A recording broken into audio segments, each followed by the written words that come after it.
Now call on George Adam, after which we'll move to closing speeches. George Adam, 6 minutes, please. Thank you, Presiding Officer. I welcome this debate on permanence and adoption. I also support the aims of National Adoption Week and the tone of this debate.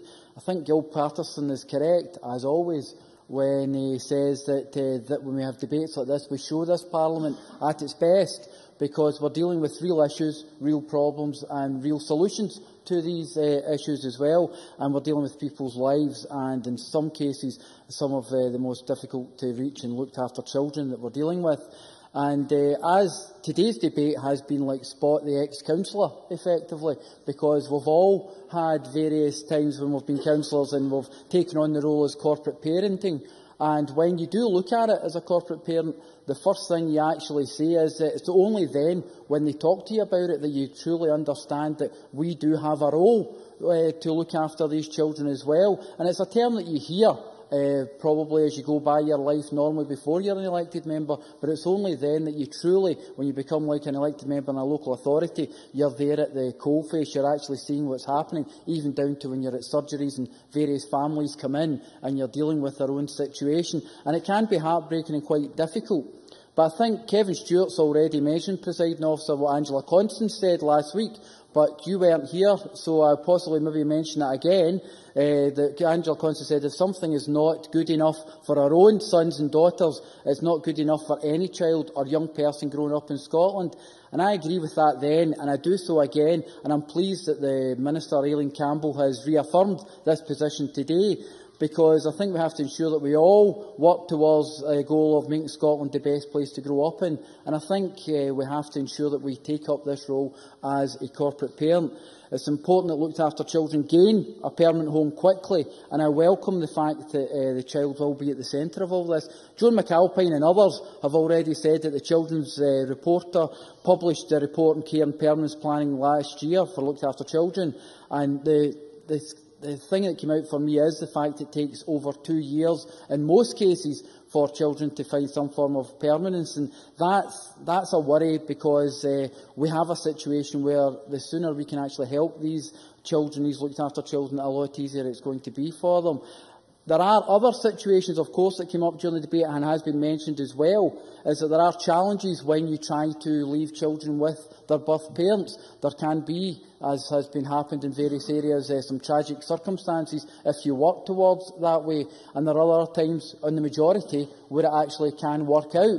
So these are all debates and things that we have to look to, and I can understand why the timescales can be quite difficult to obviously get things. We have to make sure that we get everything correct and above board. But, OK, this is National Adoption Week, Presiding Officer, and rule yourself in.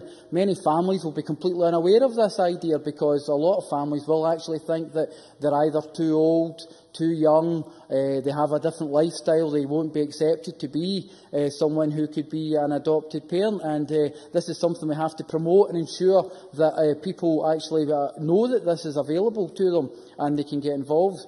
The Minister is correct that we need to ensure uniformity across local authorities, because I can say as an ex-councillor myself that you often heard there was various stories from other authorities that were different from your own authority that you're working in, and I think that causes more problems in what is a very difficult situation to begin with. And I think local authorities need to make it simpler to access support for families, because in a lot of occasions we have a situation where it is actually the kinship carers who are taking up, and I welcome the government's support of this in continuation, because it is a natural progression for grandparents and other members of the family to, in a difficult situation, to go in there and help. We've been doing it for generations, but I think we have to sit there and say there are more older people doing that, especially in my constituency. I can name a couple of cases that I have myself, and we need to ensure we support these people as well and these families, because they have already gone through some difficult cases, a difficult situation at that point, and I think we have to ensure that we make it easier and access for support a lot better. But, Presiding Officer, once again, we're debating a subject that we all agree on, because this decision will make a difference for all our children and young people and can change the pathway that that young person may take. I take my corporate parenting role seriously, and as such will continue to support the Scottish Government's ambitious ideas in this area. A family member of mine recently came to me and actually asked about adoption, and although I take my corporate parent role seriously, I did actually give him the details, but then I asked instantly, went home to my wife and says, what do they want to do that for? Why are they asking these questions? Now that becomes part of the problem as well. You know, I gave them all the information, and this is a kind of ideal and idea that we all have to get over. So I would say we have to get over that feeling and ensure that we support people when they come up with an idea of going for adoption, because the future of our children is the most important thing for everyone here in Scotland. Thank you very much.